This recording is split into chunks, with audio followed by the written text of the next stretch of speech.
एक पत्नी व्रत धारण करने वाला गृहस्थ ब्रह्मचारी ही माना जाता है। जो केवल संतानोत्पत्ति के लिए गृहस्थ क्रिया करता है उसे ब्रह्मचारी ही माना जाता है। नाम जप करते हुए अतिथि सेवा, परिवार का पोषण, वो साधु ही माना जाता है। हमारे मन में जो भोगों की स्फुरणा होती है उसके कई कारण होते हैं।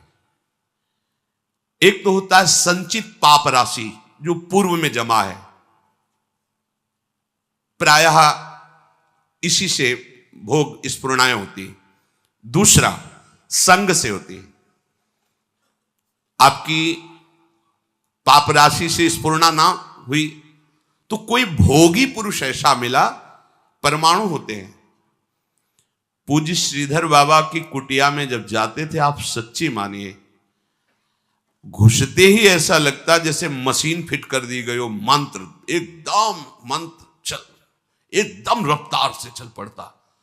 और जे 8 बजे रात्रि के जाते थे चरण चापने, जे ही उनके चरणों को स्पर्श करते ऐसा लगता हम किसी दिव्य भावलोक में बैठे हैं। क्यों? उनके परमाणु, नाम जापक संत, रात दिन नाम जापक, ऐसे परमाणु उनकी हर वस्तु में, कोई भी वस्तु उनकी छुओ के एक दिव्यता थी उसमें। ऐसे ही जैसे वो रात दिन भजन में लगे तो उनकी हर वस्तु में परमाणु, ऐसे ही रात दिन जो भोगों में लगे उनकी हर वस्तु में भोग के परमाणु हैं। सावधान, उनके आसन पर बैठना, उनकी थाल में पाना, उनका स्पर्श होना, उनका संभाषण होना, उनसे मित्रता करके उनका चिंतन करना, ये भोगों को बढ़ावा देना होगा।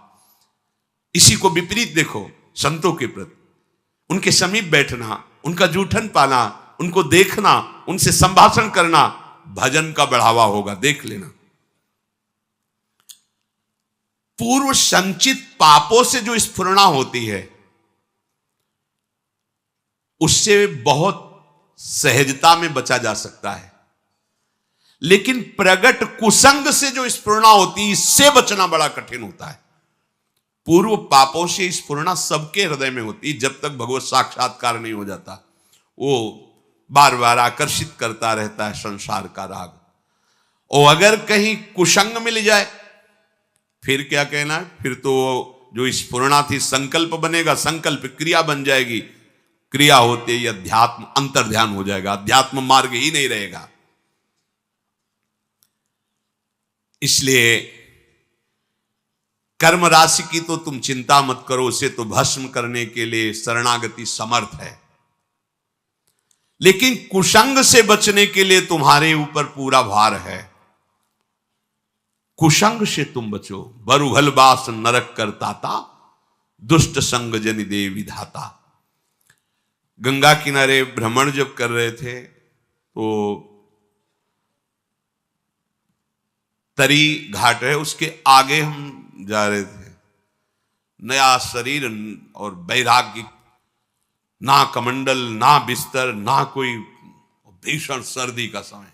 एक मार्किन नीचे पहने लाल रंग से गेरुआ, बस लंगोटी, और एक मार्किन बस ऊपर, कोई नहीं, कोई कमंडल नहीं, कुछ नहीं। रोम रोम हर समय सर्दी से व्याप्त रहता। भोजन की व्यवस्था जहां ठाकुर जी कर दें। तो माह के महीने में रामनगरिया लगती गंगा किनारे। जैसे माघ मास में वहां प्रयाग में, ऐसी जगह जगह मान लो 10,000, फिर 10,000, ऐसे 2-4 किलोमीटर ऐसे ऐसे नगर जैसे बन, रामनगरिया उनको कहते हैं। किनारे से चलने पर वो मिलते हैं।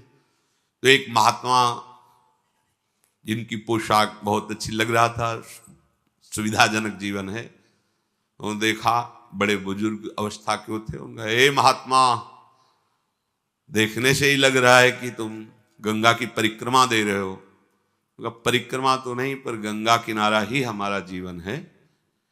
बोले आओ 2-4 दिन रुक लो।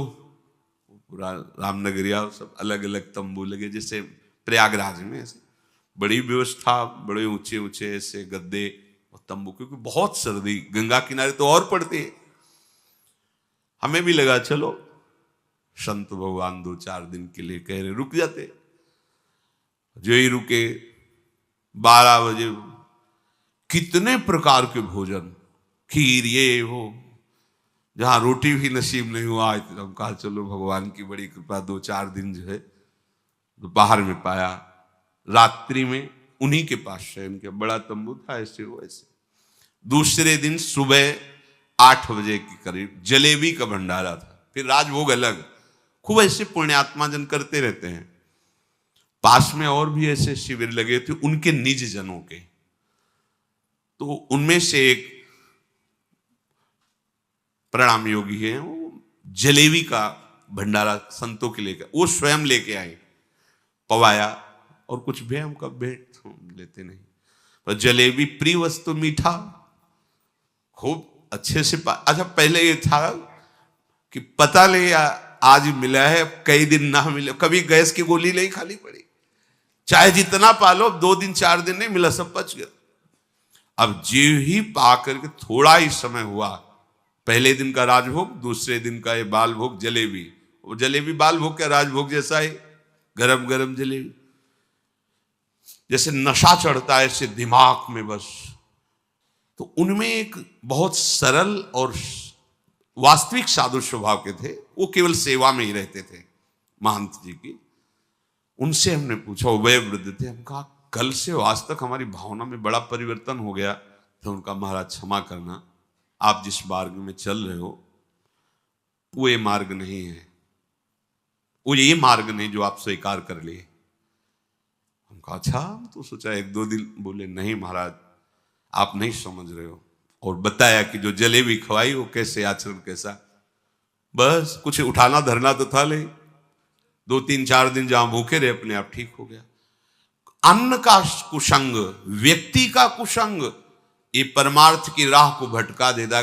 उपासक को सदैव ये देखना चाहिए कि मेरे मन की स्फुरना कहां है, प्रियालाल के प्रति है, भोगों के प्रति। यदि भोगों के प्रति हो रही तो त्रुटि कहां है, पूर्व पाप संस्कार से हो रहे हैं या कहीं कुसंग हो रहा है। पूर्व पाप संस्कार स्फुरना देगा, ना कि आपका नाश, ध्यान रखना, और कुसंग स्फुरना ही नहीं देगा, नाश कर देगा। इसीलिए बल उभर बास नरक करता था, दुष्ट संग जनि दे विधाता। साधक ये बातें समझ नहीं पाता है, फिसल करके ऐसे गिर जाता है। बहुत सावधानी की आवश्यकता है, हर समय अध्यात्म मार्ग पर आपकी दृष्टि बनी रहे। देखो यदि साधक सावधान नहीं रहेगा तो फिर नया कर्म बना, फिर पुरानी स्फुरना और नया कर्म मिलकर के नवीन चक्र की रचना, जन्म मरण की। इसीलिए मुक्त होना बड़ा कठिन हो जाता है। यदि आप, बहुत ध्यान देने योग्य बात है, शरणागत होकर भजन कर रहे हो, अध्यात्म पर दृष्टि रखें, तो चिंता मत करो, आपकी पूर्व कर्म राशि ये भगवान आचार्य नष्ट कर देंगे, कटी कर्म बंधन से। पर यदि आप नवीन कर्म फिर वैसे ही कर रहे हैं तो विश्वास मत रखना कि पीछे का और आगे का दोनों जोड़ करके भोगना पड़ेगा। पीछे की कर्म राशि तब नष्ट होती है जब अवलो नशानी अब ना नशे हो। आज तक किया, पर आज के बाद चाहे प्राण निकल जाए, आज के बाद नहीं, निहाल हो गए, आज ही निहाल हो गए, आज ही निहाल हो गए। आम तो आम सर्व पापे भ्यू मोक्षयिष्यामि, मेरे सरकार बोल रहे हैं, प्रभु बोल रहे हैं।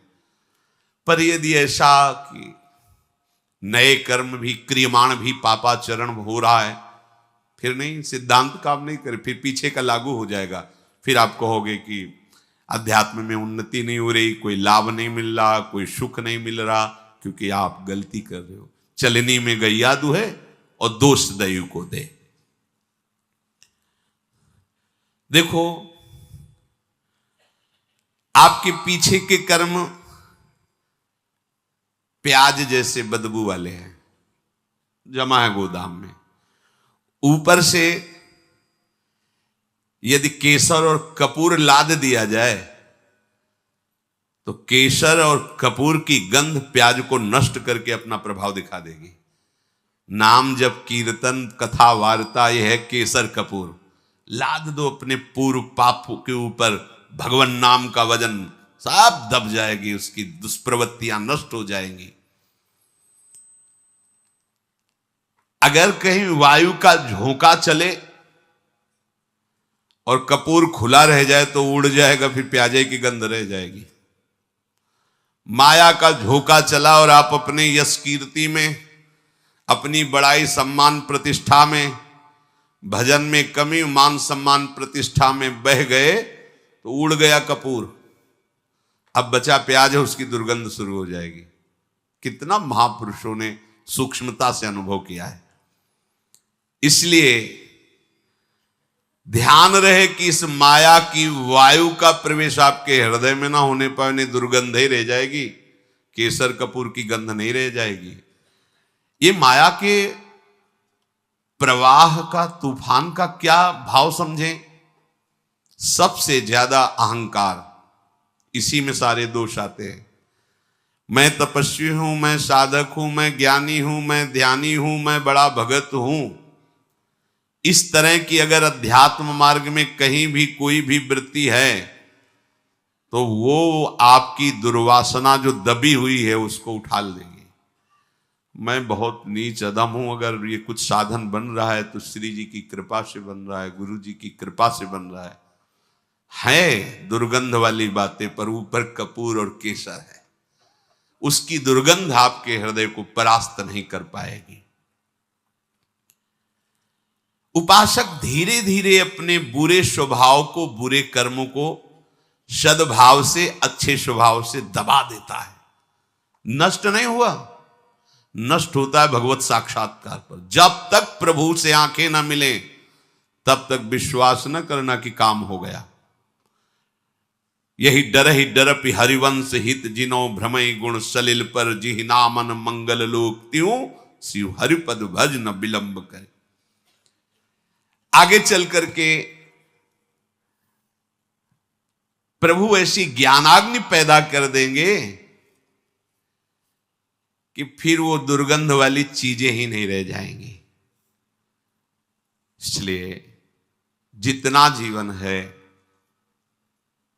एक बार हम अपने प्रभु को समर्पित करके केवल भजन में लगावें। जो भी हम कार्य करें अपने प्रभु को समर्पित करते रहें। भगवान जो बार बार कह रहे हैं ना, मेरे को समर्पित करो, भगवान को कुछ चाहिए नहीं। जैसे भगवान कहते हैं यत् करोषि, जो तुम करते हो, यदश्नासि, जो तुम खाते हो, तो मेरे को समर्पित करो। ये दुलार है। जब हम किसी वस्तु को प्रभु को समर्पित कर देते हैं तो हर वस्तु में बांधने की सामर्थ्य है माया की। कोई भी सड़ी से सड़ी वस्तु में एक माया शक्ति है जो हमें आसक्ति से बांधती है, आसक्ति से। प्रभु कहते मेरे को समर्पित कर दो। जैसे कर्म समर्पित कर दिया, अब कर्म बंधन नहीं रहेगा। भोग समर्पित कर दिया, अब वो प्रसाद हो। प्रभु तुम्हारे भले के लिए कह रहे हैं कि जो प्रभु को समर्पित कर दिया जाता है वो निर्विकार हो जाता है। बात समझो।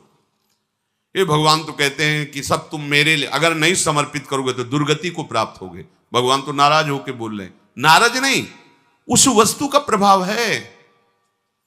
कोई भी कर्म, कोई भी यहां की वस्तु सब बांधने वाली है। समझो पहले, सब बांधते, कोई भी व्यक्ति सब बांधता है। अपने राग से सब मुझे बांधते हैं।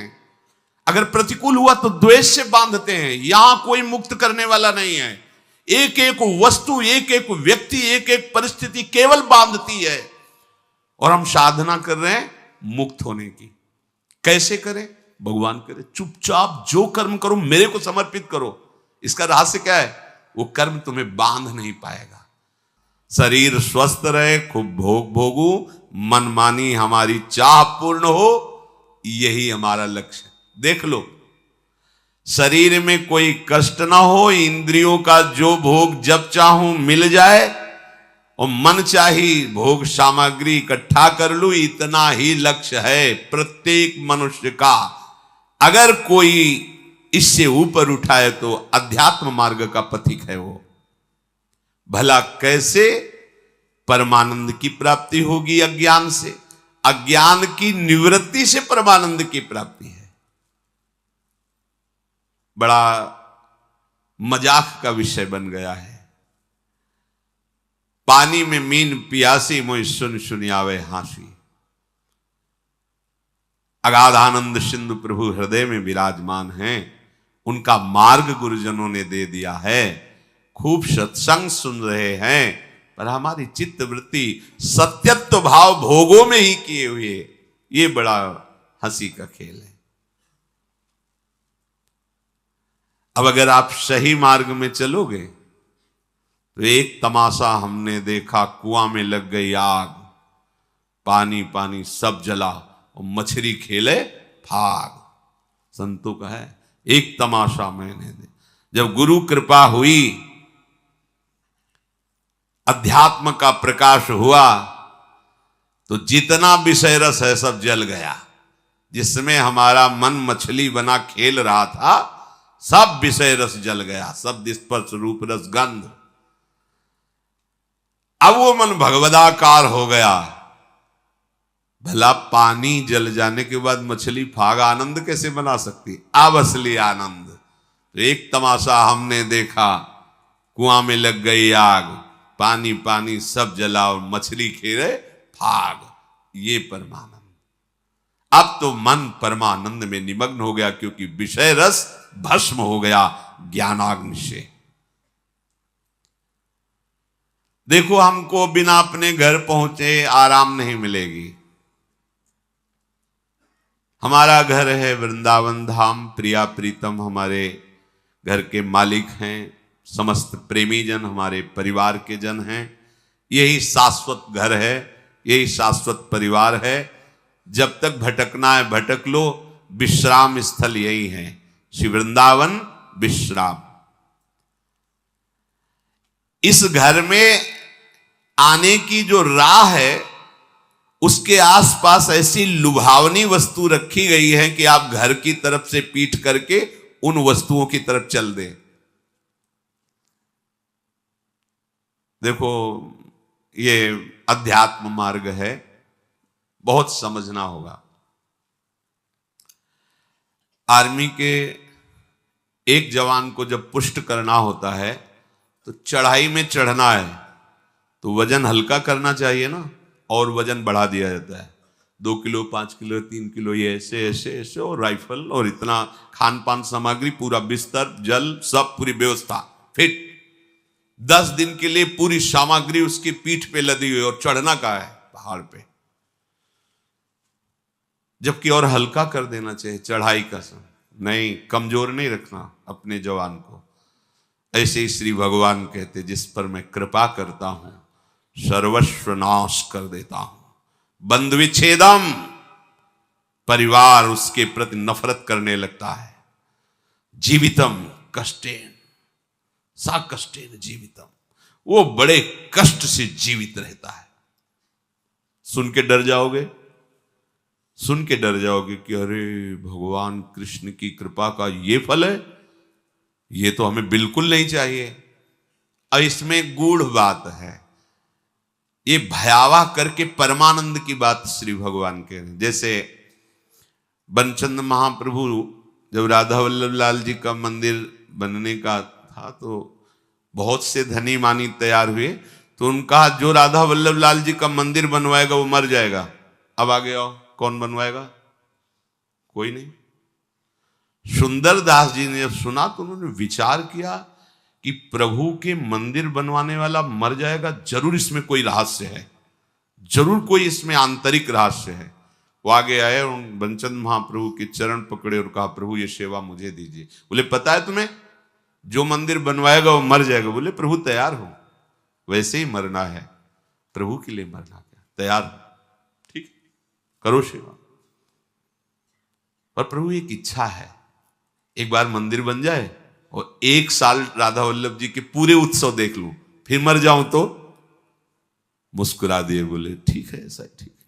मंदिर बना, 1 साल उत्सव हुई, और श्री जी के सामने बनी वृषभानु नंदनी आज, भूषण वसन विविध पहिरेतन, पिय मोहनित साज। ये समाज में पद हो रहा है और आप निकुंज पधार रहे। शब्द क्या था? मर जाओगे।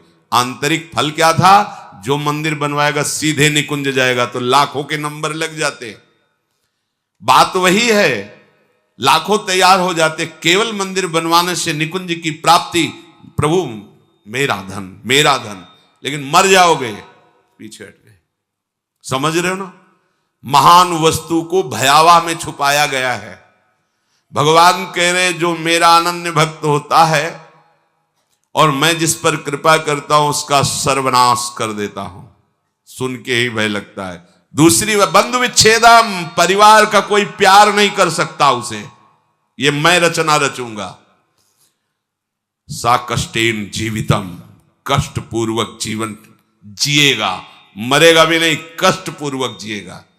अब लगता है कि प्रभु ऐसी कृपा आप मत करो, ऐसी कृपा। अब इसका आंतरिक भाव, जितने अमंगल जितनी कामनाएं जो हमें आज तक संसार में दंड देती रही, अहम त्वाम सर्वपापेभ्यो, सर्वनाश कर देता हूं। किसका?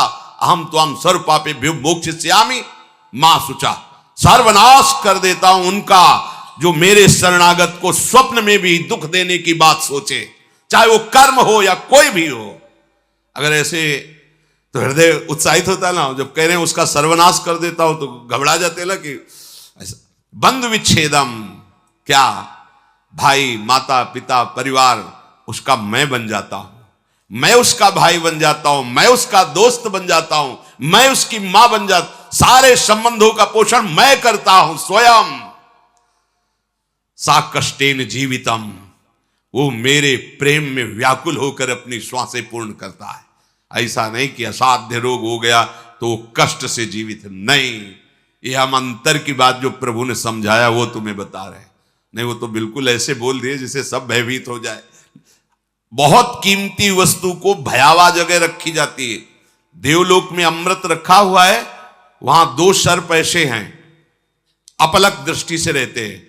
उनकी दृष्टि में जो आएगा तत्काल भस्म हो जाएगा, चाहे देवता हो या कोई हो, उनकी दृष्टि नहीं पड़नी चाहिए, क्योंकि अमृत है। कोई भी कीमती वस्तु बहुत सुरक्षित रखी जाती है, तो भगवत प्राप्ति बहुत सुरक्षित रखी गई है। हमारा घर धाम है, नित्य धाम। तो कह रहे यहां तक आने के लिए इतनी सुहावनी वस्तुएं, इतने सुहावने भोग, इतनी सुहावनी वाटिकाएं रची गई है मार्ग में कि आपको लगेगा जाना तो है ही है, थोड़ा देर विश्राम कर, बस जहां तुमने वहां रमण करने की सोची तो मार्ग गायब। जिस मार्ग में चल रहे थे घर पहुंचना है, वो मार्ग गायब। ये दिव्य मार्ग है परमार्थ, वहीं वो रम जाता है और राह अंतर जा। अब राहें नहीं रह गई, मार्ग नहीं रह गया। ये अंतर की बात कहते हैं। ये वो मार्ग नहीं कि थोड़ी देर आराम कर लेंगे, भोग भोग लेंगे, फिर चल लेंगे। भोग में गए तो मार्ग ही गायब, मार्ग ही अंतर ध्यान हो जाए। कहां चल रहे थे, कैसे चल रहे थे, बुद्धि काम नहीं, मार्ग ही गायब। मोक्ष मूलम गुरु कृपा, वो गुरु कृपा से मार्ग प्रकाशित होता है, प्रकट होता है। इसलिए संसार के कल्याण के लिए जो अनुभवी संत महापुरुष जन हैं, वो चीख चीख के कह रहे हैं कि घर लौटो घर। ये संसार दुखालय तुम्हारा घर नहीं है, पर राह में अटको मत और भटको मत। ये राह में ऐसे पथिक अटक जाते हैं और भटक जाते हैं जो थोड़ा मन चले होते हैं। थोड़ा मन चले अर्थात मन के अनुसार कर। इस मार्ग में मन चलों का खेल नहीं है।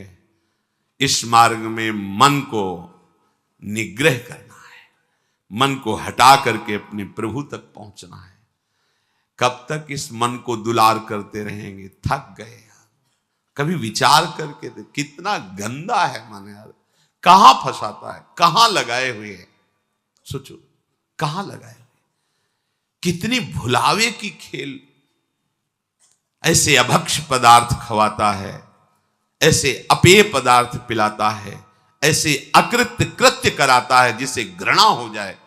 पर ये माया ऐसा आसक्त कि उसी में वो जीना, उसी में सुख, उसी में वो आनंद का अनुभव करना चाहता है।